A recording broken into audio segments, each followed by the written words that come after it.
students. Today we are discussing about torque on a dipole in an electric field.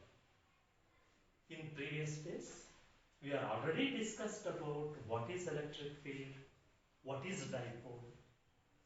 Once we recall that, what is electric field? Electric field is a region of the space.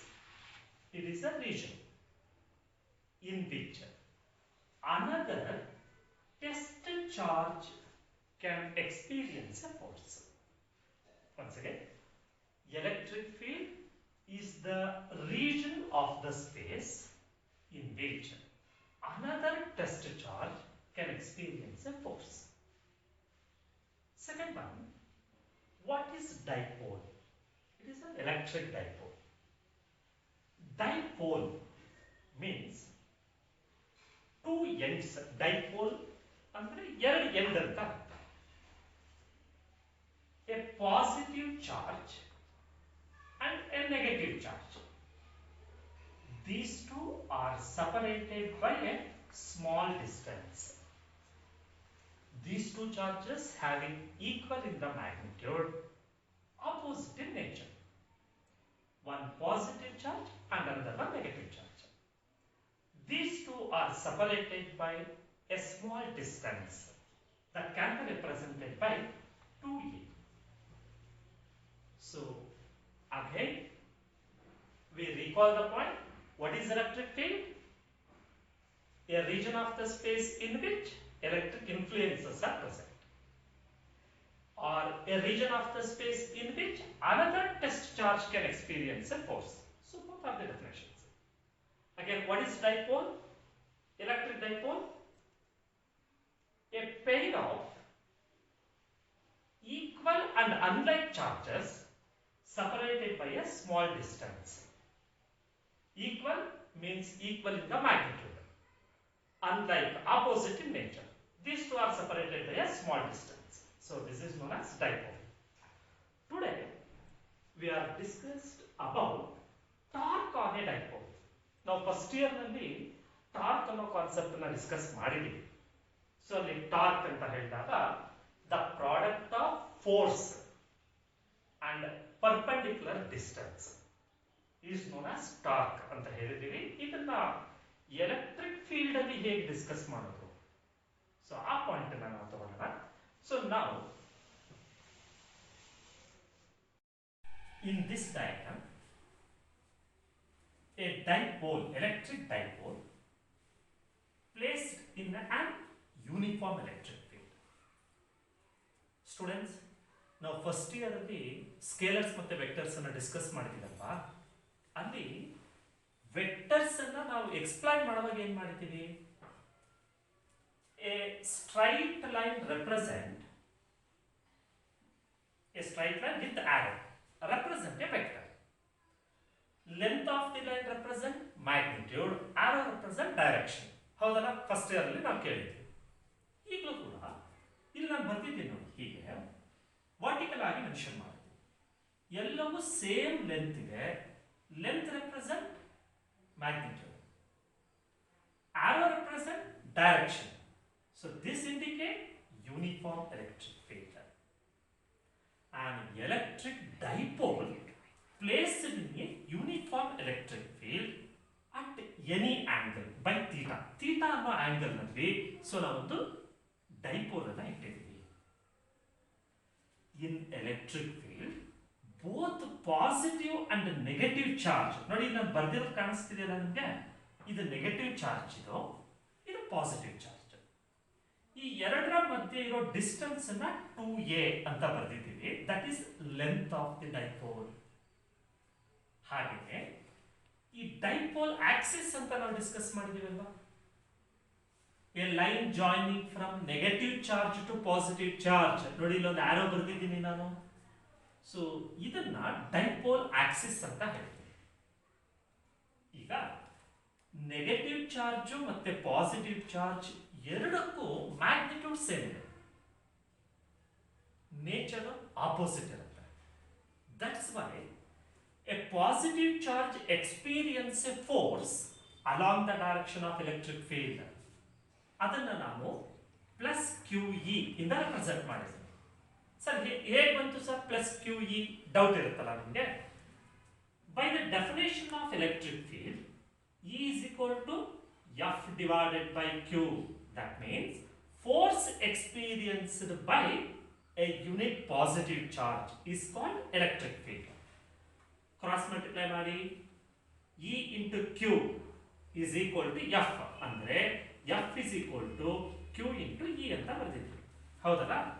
ಈ force ಅನ್ನ ನಾನು represent ಮಾಡ್ತೀನಿ. For positive charge plus Q, for negative charge minus Q. In an electric field, a positive and a negative charges experience a force, but in the opposite direction. ನಿಮಗೆ ಗೊತ್ತಲ್ಲ, positive charge ಅಂದರೆ force along the direction of electric field ಇರುತ್ತೆ, negative charge ಆದರೆ force opposite direction of the electric field ಇರುತ್ತೆ. ಹಾಗಾದ್ರೆ ಈ diagram ನಾನು complete ಮಾಡ್ತಿದ್ದೀನಿ ನೋಡಿ. Draw A perpendicular lines.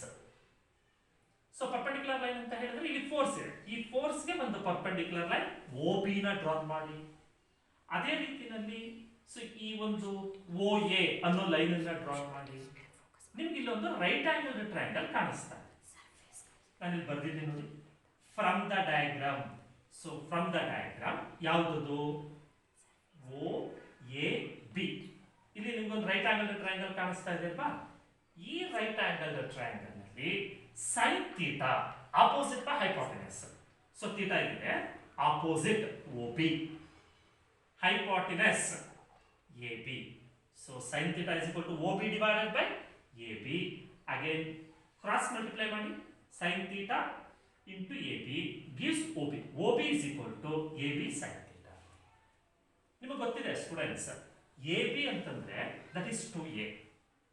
ನೀವು ಇದನ್ನ O B is equal to 2a sine theta ಅಂತಾನು ಬರೀಬಹುದು. ನಾನು ಮುಂದೆ ಬರ್ದಿದ್ದೀನಿ, ಅದನ್ನ ಹೇಳ್ತೀನಿ ನಾನು ಅದನ್ನ.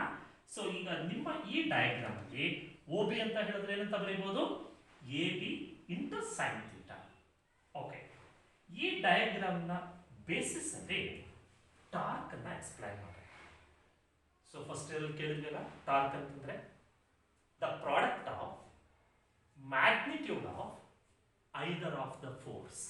ಇಲ್ಲಿ ಎರಡು ಫೋರ್ಸ್ ಇದೆ, ಒಂದು ಪಾಸಿಟಿವ್ ಚಾರ್ಜ್ಗೆ ಒಂದು ಫೋರ್ಸ್ ಇದೆ, ನೆಗೆಟಿವ್ ಚಾರ್ಜ್ಗೆ ಒಂದು ಫೋರ್ಸ್ ಇದೆ. ಈ ಪಾಸಿಟಿವ್ ಮತ್ತೆ ನೆಗೆಟಿವ್ ಚಾರ್ಜ್ಗಳ ಫೋರ್ಸ್ ನ ಮ್ಯಾಗ್ನಿಟ್ಯೂಡ್ ಏನಾಗಿದೆ? ಸೇಮ್ ಇದೆ, ಬಟ್ ಡೈರೆಕ್ಷನ್ ಮಾತ್ರ ಆಪೋಸಿಟ್ ಇದೆ. ಹಾಗಾಗಿ ನೀವು ಈ ಎರಡು ಚಾರ್ಜ್ ಅಲ್ಲಿ ಯಾವುದಾದ್ರೂ ಒಂದು ಚಾರ್ಜ್ ನ ಫೋರ್ಸ್ ಅನ್ನ ಕನ್ಸಿಡರ್ ಮಾಡಿ. So force into perpendicular distance. ನೋಡಿ, ಒಂದು ಫೋರ್ಸ್ ಈ ಡೈರೆಕ್ಷನ್ ಹೀಗಿದೆ ಅಂದ್ರೆ ಡೌನ್ವರ್ಡ್ ಡೈರೆಕ್ಷನ್, ಮತ್ತೊಂದು ಫೋರ್ಸ್ ಈ ಡೈರೆಕ್ಷನ್.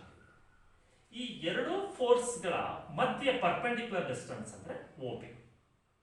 ಅದಕ್ಕೋಸ್ಕರನೇ define torque on a dipole. Dipole ನ ಮೇಲೆ ಟಾರ್ಕ್ ಅನ್ನ ಡಿಫೈನ್ ಮಾಡಿ.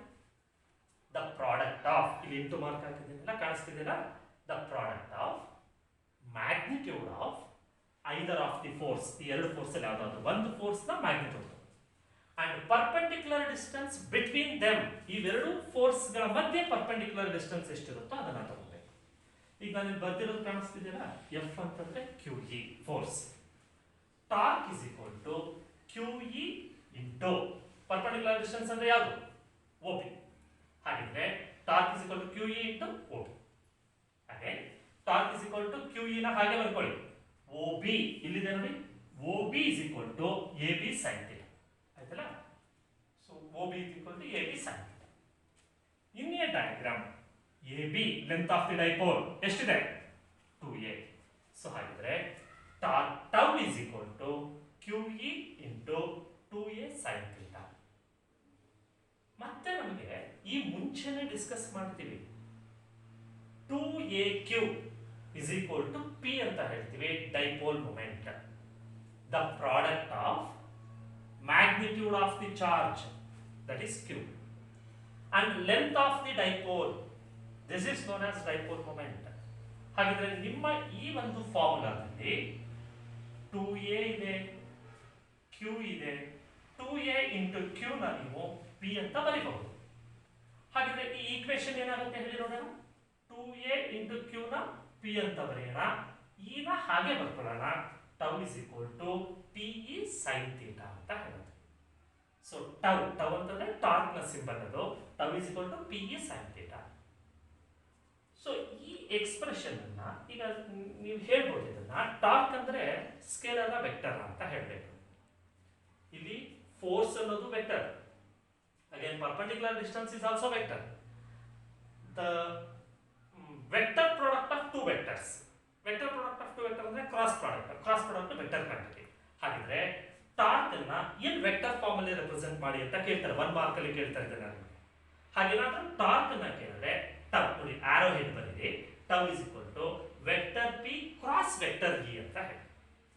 Vector p cross vector e first year ಹೇಳ್ತಿದ್ವಲ್ಲ ನಾವು, vector a cross vector b ಅಂದ್ರೆ ಏನಂತ ಹೇಳ್ತಾ ಇದ್ವಿ, ab sin θ ಅಂತ ಹೇಳ್ತಿದ್ವಿ. ಹಾಗಾದ್ರೆ ನೀವು ಇಲ್ಲಿ vector p cross vector e ಅಂದ್ರೆ ಏನಂತ ಹೇಳ್ತೀರಾ, p e sin θ ಅಂತ ಹೇಳ್ತೀರಾ. ಅದನ್ನೇ ನಾವಿಲ್ಲಿ ಬರ್ತೀವಿ. ಹಾಗಾದ್ರೆ ಈ ಫಾರ್ಮುಲಾ ನೋಡಿ ನನಗೆ ಹೇಳಬೇಕು ನೀವು, what is the SI unit of torque. Torque ಗೆ ಎಸ್ಐ ಯೂನಿಟ್ ಏನು ಬರೀತೀರಾ, P dipole moment. So dipole moment E electric field. Trigonometric function unitless quantity, ಅದಕ್ಕೆ ಯೂನಿಟ್ ಬರೆಯಲ್ಲ ನೀವು. ಈ ಎರಡಕ್ಕೆ ನೀವು ಯೂನಿಟ್ ಬರೆಯೋದ್ರ ಬದಲು better to choose torque is equal to force into perpendicular distance. ಇದನ್ನು ತಗೊಂಡ್ಬಿಡಿ. ಫೋರ್ಸ್ ಯೂನಿಟ್ ಏನು, ನ್ಯೂಟನ್. ಡಿಸ್ಟೆನ್ಸ್ ಯೂನಿಟ್ ಏನು, ಮೀಟರ್. ಹಾಗಿದ್ರೆ S I unit of the torque ಏನು, newton metre. What about the dimension, m1 l2 t - 2. Work out ಮಾಡಬೇಕು ನೀವು ಅದನ್ನ. Newton ಅಂತಂದ್ರೆ ಫೋರ್ಸ್ ಗೆ ಡೈಮೆನ್ಷನ್ ಏನು ಬರುತ್ತೆ, ಹಾಗೆ ಡಿಸ್ಟೆನ್ಸ್ ಗೆ ಡೈಮೆನ್ಷನ್ ಏನು ಬರುತ್ತೆ, ಎರಡನ್ನೂ ಸಿಂಪ್ಲಿಫೈ ಮಾಡಿದ್ರೆ m1 l2 t - 2 ಅಂತ ಬರುತ್ತೆ.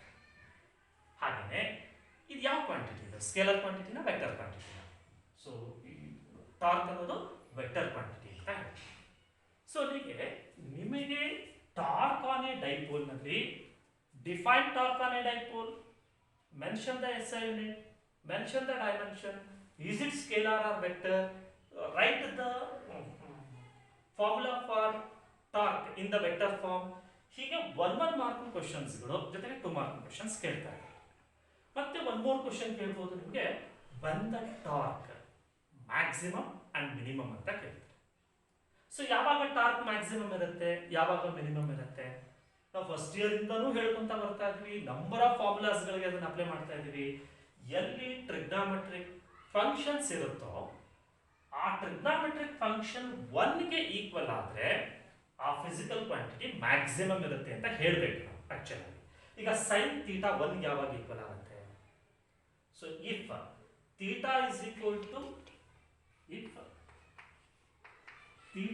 is equal to ಒಂದು 0 ಡಿಗ್ರಿ ತಗೊಬೇಕು, ಇನ್ನೊಂದನ್ನ 90 ಡಿಗ್ರಿ ತಗೊಬೇಕು.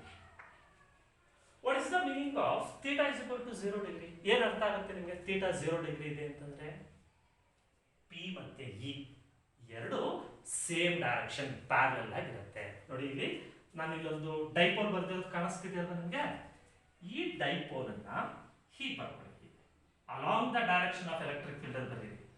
Along the direction of electric field ಅಲ್ಲಿ ಬಂದ್ರೆ θ is equal to 0 degree. So what is the value of sin 0? Sin 0 0. ಹಾಗಿದ್ರೆ ಟಾರ್ಕ್ ಏನಾಗುತ್ತೆ, 0 ಆಗುತ್ತೆ. ಹಾಗೆ θ is equal to 90 ಡಿಗ್ರಿ. ನಾನು ಇಲ್ಲಿ ಡೈಪೋಲ್ ನ ಹೀಗೆ ಬರ್ತಿದ್ದೀನಲ್ವಾ, ಎಕ್ಸಾಕ್ಟ್ಲಿ ಪರ್ಪೆಂಡಿಕ್ಯುಲರ್ ಆಗಿ ಬರ್ಕೊಳ್ಳಿ ಹೀಗೆ. ಸೊ ಹೀಗೆ ಕಾಣಿಸ್ತಾ ಇದೆ ನಿಮಗೆ. ಸೊ ಹೀಗೆ ಬರೆದ್ರೆ θ is equal to 90 ಡಿಗ್ರಿ ಆಗುತ್ತೆ. θ 90 ಡಿಗ್ರಿ ಆದ್ರೆ sin 90 ಏನಾಗುತ್ತೆ, 1 into P ಏನಾಗುತ್ತೆ, P that is maximum. So ಈಗ ಮತ್ತೆ ನಿಮಗೆ 2 ಮಾರ್ಕ್ ಕ್ವೆಶ್ಚನ್ಸ್ ಬರುತ್ತೆ. when the torque maximum and 0. ನೀವು ಸುಮ್ಮನೆ θ is equal to 90 degree, θ is equal to 0 degree ಅಂತ ಬರೆದ್ರೆ ಮಾರ್ಕ್ಸ್ ಕೊಡಲ್ಲ. ನೀವು ಬರಿಬೇಕಿರೋದು ಇದನ್ನ, dipole moment is along the direction of electric field.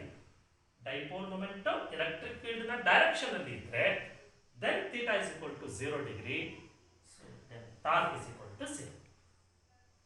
If the dipole moment perpendicular to the direction of electric field, electric field ನ direction ಗೆ dipole moment ಅನ್ನೋದು perpendicular direction ಅಲ್ಲಿ ಇದ್ರೆ ಅವಾಗ θ is equal to 90 degree, then torque becomes maximum ಅಂತ ಹೇಳ್ತೀವಿ. So ಇದಿಷ್ಟು torque on a dipole in an electric field. ಇದರ ಇನ್ ಅಡಿಷನ್ ಇನ್ ಎರಡು ಪಾಯಿಂಟ್ಸ್ಗಳನ್ನು ನಾವು ಇದರಲ್ಲಿ ಕೇಳಿ. What is the net force acts on a dipole? ಇದು ಒಂದು 2 ಮಾರ್ಕ್ ಕ್ವೆಶ್ಚನ್ ಅಥವಾ 1 ಮಾರ್ಕ್ ಕೇಳ್ತಾರೆ. What is the net force acts on a dipole? What is the net torque acts on a dipole in the uniform electric field ಅಂತ ಕೇಳ್ತಾರೆ. So students, ನಾನು ನಿಮ್ಗೆ ಮುಂಚೆನೇ ಹೇಳಿದ್ದೀನಿ, ಈ ಎರಡು ಫೋರ್ಸ್ಗಳು ಯಾವ ಡೈರೆಕ್ಷನ್ ಅಲ್ಲಿದೆ? ಅಪೋಸಿಟ್ ಡೈರೆಕ್ಷನ್ ಅಲ್ಲಿದೆ. ಮ್ಯಾಗ್ನಿಟ್ಯೂಡ್ ಏನಾಗಿದೆ? ಸೇಮ್ ಇದೆ. ಹಾಗಿದ್ರೆ ಮ್ಯಾಗ್ನಿಟ್ಯೂಡ್ ಸೇಮ್ ಇದ್ದು ಅಪೋಸಿಟ್ ಡೈರೆಕ್ಷನ್ ಅಲ್ಲಿ ಇದ್ರೆ they are cancel each other. That's why net force on the dipole in the uniform electric field is 0. So 1 ಮಾರ್ಕ್ಗೆ ಅರ್ಥ ಆಗ್ತಿದೆಯಲ್ಲ ಇದು? ನೆಟ್ ಫೋರ್ಸ್ ಅಂದ್ರೆ total force. Total force on the dipole in uniform electric field is always 0. But total torque on the dipole in the uniform electric field is non-zero. So ಈ topic ಇದೆಯಲ್ಲ, ಇದು just 1 mark ಮತ್ತೆ 2 mark ಅಲ್ಲಿ ಕೇಳುವಂತ questions ಗಳು ಅಷ್ಟೇ ಈ topic ಅಲ್ಲಿ ಬರೋದು. ನೀವು ರೀಕಾಲ್ ಮಾಡಬೇಕಿರೋ ಪಾಯಿಂಟ್ಸ್ ಗಳು ಯಾವ್ಯಾವುದು? ವಾಟ್ ಈಸ್ ಎಲೆಕ್ಟ್ರಿಕ್ ಫೀಲ್ಡ್ ಗೊತ್ತಿದೆ ನಿಮಗೆ?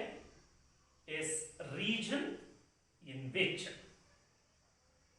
unit charge can experience a force. Test charge can experience a force. Idu 1 mark. What is dipole? A pair of equal and unlike charges separated by a small distance. What is torque? The product of magnitude of the either of the force and perpendicular distance between them is called torque. Idishtu definitions ಆಯ್ತು. Then what is the SI unit dimensions? ಅವನ್ನ recall ಮಾಡ್ಕೊಂಡಿದ್ದೀವಿ. When the torque maximum and 0 ಇದನ್ನ ನಾವು ಕೇಳ್ಕೊಂಡಿದ್ದೀವಿ. What happens to the force on the dipole in uniform electric field? What happens to the force? ಹೇಳಿ, ಈಗ ಕೇಳಿದ್ದೀರಾ ಅಲ್ವಾ ನೀವು? ಸೊ ಟೋಟಲ್ ಫೋರ್ಸ್ ಡೈಪೋಲ್ ಮೇಲೆ ಏನಾಗುತ್ತೆ? 0 ಆಗುತ್ತೆ. ಬಟ್ ಟೋಟಲ್ ಟಾರ್ಕ್ ಏನಾಗುತ್ತೆ? ನಾನ್ 0 ಆಗುತ್ತೆ. ಸೊ ಇದಿಷ್ಟು ಇವತ್ತಿನ ಒಂದು ಟಾಪಿಕ್, ಟಾರ್ಕ್